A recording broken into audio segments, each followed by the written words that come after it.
मी समर्थ स्वामी सेवा मार्ग या माझ्या चॅनलवर तुम्हा सर्वांचं खूप खूप मनापासून स्वागत आहे। स्वामी भक्तांनो, पुन्हा एकदा मी तुमच्यासाठी हा नवीन माहितीपूर्ण वास्तू टिप्स विषयीचा व्हिडिओ घेऊन आलेली आहे। व्हिडिओच्या माध्यमातून मी तुम्हाला ही एक जी आपल्या सर्व बायकांना लागलेली सवय आहे, ती सवय आपल्याला किती महागात पडत असते, त्या सवयीमुळे आपलं किती नुकसान होतं, ह्या सर्व गोष्टीची चर्चा या व्हिडिओच्या माध्यमातून होणार आहे। त्यामुळे व्हिडिओ हा नक्कीच शेवटपर्यंत बघा, म्हणजे तुम्हाला समजेल की केसावर भांडी घेतल्याने आपल्या जीवनावर कुठले परिणाम होतात। केस गळती ही सर्वांसाठीच झालेली आहे, हा एक मोठी समस्या आपल्यासमोर उभी राहिलेली आहे। पण गळलेले केसांचा उपयोग जर आपण केसावर भांडी घेऊन करत असलो तर याहून दुसरा गरीब कोणीही नाही, आणि या कारणाने आपल्या घरात गरिबी आणि दरिद्रता येत असते। मग केसावर भांडी घेणाऱ्या महिलांनो, सावध व्हा, तुमच्यासोबत काय घडते हे ऐकून थक्क व्हाल। बघा, केसावर भांडी घेतो आणि त्या भांड्याचा वापर आपण आपल्या घरात करत असतो, पण केस हे विकण्यासाठी नसतात। आपल्या शरीराचा कोणताच अवयव हा आपण विकत देऊ शकत नाही, कारण प्रत्येक अवयव, प्रत्येक शरीराचा भाग हा खूप निसर्गाने दिलेली ही देण असते आणि त्याचा उपयोग आपण असा करू शकत नाही, म्हणून हे आपण चुकीचं करत आहोत। केस दान करणं हे श्रेष्ठ दान आहे, तेही बालाजीच्या ठिकाणी जाऊन, कारण बालाजीला केस गेल्याच्या नंतर आपल्या घरामध्ये लक्ष्मी प्राप्ती होत असते।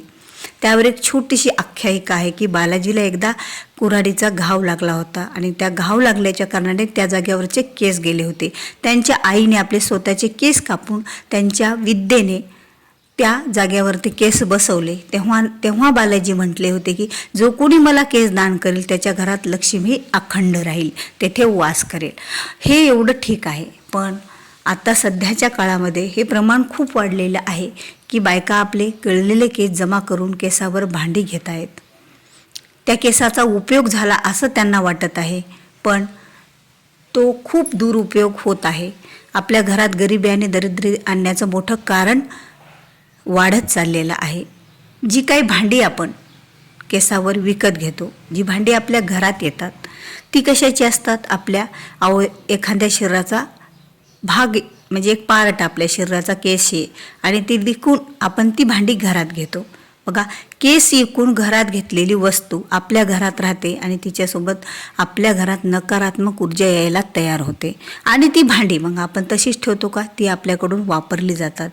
मग ज्या वेळेला आपण त्या भांड्यामध्ये काही जेवण करतो, एखादी वस्तू खातो, तर त्यावेळेला त्या भांड्यातून आपलं जीवनातील गरिबी दरिद्रता वाढायला जाते। आपल्याला ग्रहदोष पाठीमागे लागतात आणि आपल्या आयुष्यावर याचा, आपल्या कुटुंबावर, आपल्या सर्व गोष्टीवर याचा खूप परिणाम होतो, आणि जी काय आपली प्रगती होत असते त्या प्रगती कुठेतरी थांबते। व्यवसाय असेल, व्यवसायात मंदी येते, आपला एखादा बिझनेस असेल, बिझनेसमध्ये मंदी येते, नोकरी चांगल्या पद्धतीत मिळत नाही, आणि नोकरी जर तुम्हाला मिळालेली असेल तर घरात आलेला पैसा हा टिकत नाही, कारण लक्ष्मी माता हा घरातून काढता पाय काढत असते। केस ही काळी आपल्या शरीराचा एक भाग आहे आणि तो काळा आहे, आणि काळी वस्तू विकून कुठल्याच प्रकारे त्याचा वापर हा केला जात नसतो। आपण हा तर आपल्या शरीराचा एक अवयव आहे, आपल्या शरीराचा एक हिस्सा आहे, आणि तोच आपण विकत आहोत। आणि एवढं गरीब आपण बनत आहोत का की आपल्याला केस विकून त्याचे भांडे घेऊन घरात वापरल्याच्या नंतर आपण काय श्रीमंत होणार आहेत का? नाही, तर आपण उलट गरीब होणार आहोत। आपल्या घरामधली उन्नती कुठेतरी थांबणार आहे, आपल्या घरातील मुलांच्या शिक्षणात प्रगती होण्यापासून हा अडथळा निर्माण होतो, आणि आपली अडलेली कामे हे कधीच पूर्ण होत नसतात, कारण केस हे फक्त शरीराचा कुठलाही अवयव हा दान देण्यासाठी असतो, ना की तो विकत देण्यासाठी असतो, म्हणून तो विकायचा नसतो। कारण दान करण्याची महिमा आपल्या देवी देवतापासून चालू आलेली ही महिमा आहे, आणि याचं वर्णन दानशूर दानवीर म्हणून केलं जातं। पण आपण तर त्यावेळेला आपण आपल्या केस विकतो ना त्यावेळेला खरंच आपल्या जीवनावर खूप याचे वाईट परिणाम होत असतात. म्हणून महिलांनो, केसावर भांडी घेणाऱ्या महिलांनो सावध व्हा. तुमच्यासोबत काय घडते ऐकून तुम्ही थक्क व्हाल. एवढ्या गोष्टी जर त्या केसावरच्या भांड्यामुळे आपल्याला होत असत्याल तर आपल्याला केस विकण्याची काय गरज. तर तुम्ही केस ते जमा झालेले केस ज्या वेळेला ते भांडे घेऊन लोक येतात तर त्यांना तुम्ही तसेच देऊन टाकले तर काय हरकत आहे. आपण जर ते केसांचा वापर होत असेल हे एक एका प्रकारे दानच होत आहे ना, की आपण त्यांना केस तसे देऊन टाकायचे. कारण आपल्याकडे कुणाकडेच आजकाल भांड्याला काहीही कमी नसते आणि विनाकारण आपण त्या केसावरचे भांडे घरात वापरतो आणि आपल्या घराला हानिकारण हे पोहोचत असते. बघा, या छोट्याशा वस्तूमुळे जर आपल्या घरात लक्ष्मी माता टिकत नसत्याल तर ही गोष्ट कुठंतरी थांबायलाच हवी. म्हणून खरंच महिलांनो, तुम्हाला सांगण्याचं तात्पर्य म्हणजे खूप महिलांनी यांचा अनुभव पण घेतलेला आहे. बऱ्याच महिलांना याचा अनुभव आलेला आहे. तुम्हालाही आलेला असेल पण तुम्हाला समजत नसेल की केसावर भांडे घेतल्याच्या नंतर एवढ्या वाईट परिणाम आपल्या घरावर झालेले आहेत. त्यामुळे तुम्ही यापुढे चुकूनही केसावर भांडे घेऊ नका.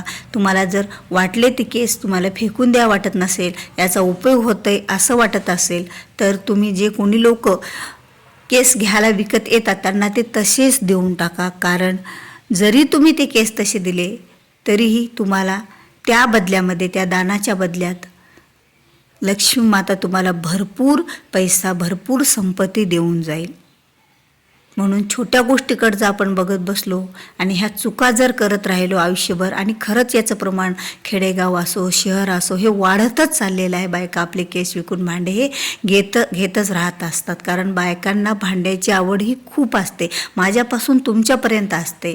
तरीही कुठेतरी ही गोष्ट थांबायलाच हवी.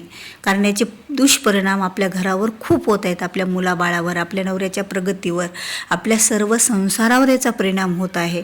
त्यामुळे कुठेतरी आपल्याला थांबावे लागणार आहे. कारण केसावर घेतलेले भांडे जर आपण घरात वापरत असाल तर त्याचे खरंच किती वाईट परिणाम होतात हे तुम्ही बघितलेलं आहे. आणि आपल्याला बरंच काही भोगावे पण लागतं. जर आपल्या घरातील मुले शिक्षण घेत असतील तर त्यांची शिक्षणात प्रगतीसुद्धा होत नाही. जो कोणी या केसावर घेतलेल्या भांड्यात जेवण करतो, ते भांडे वापरतो, त्याच्या जीवनातली प्रगतीही थांबली जाते. मग तो कुणीही असो. आणि आपण आपल्या मुलांच्या शिक्षणासाठी एवढा खर्च करत असतो आणि जर हे केसावरच्या भांड्यात त्यांना जेवण दिलं तर त्यांच्यासुद्धा जीवनावर किती मोठे परिणाम होतात बरे. आणि आपल्याला त्यापासून किती बरं भोगावं लागतं. आपल्या घरातला कर्ता पुरुष आणि तो जर या ताटात जेवत असेल तर त्याच्या हाताला बरकत येत नाही, त्यानं केलेल्या कामात त्याच्या यश येत नाही आणि त्याला कुठल्याच नवीन कामे हे चालून येत नाहीत. जर तो व्यवसाय करत असेल तर, त्याला जर नोकरी असेल तर घरात आलेला पैसा हा टिकत नसतो. कारण त्या भांड्यात खाल्ल्याच्या नंतर आपल्यावर खूप याचे वाईट परिणाम होतात आणि आपल्याला बरंच काही भोगावं लागत असतं. म्हणून महिलांनो, कुठंतरी आपल्याला ह्या गोष्टी थांबवायला पाहिजेत. कारण एका महिलेनं जर ठरवलं तर ती काहीही करू शकते. आणि ही तर एक छोटीशी गोष्ट आहे आणि ती खरंच जर आपण थांबवली तर आपल्यावर होणारे हे जे वाईट परिणाम आहेत या भांड्यावरचे ते आपले थांबले जातील. तर महिलांनो, तुम्हाला जर माझा हा व्हिडिओ आवडत असेल तर जास्तीत जास्त महिलापर्यंत हा व्हिडिओ शेअर करा, जेणेकरून त्यांनाही याची माहिती मिळेल. आणि व्हिडिओला एक नक्कीच लाईक करा. आणि तुम्ही जर माझ्या चॅनलवर नवीन असाल तर चॅनलला सबस्क्राईब करा. भेटूया पुन्हा अशाच एका नवीन माहितीपूर्ण व्हिडिओसोबत. तोपर्यंत बोलत राहा. श्री स्वामी समर्थ. जय जय स्वामी समर्थ.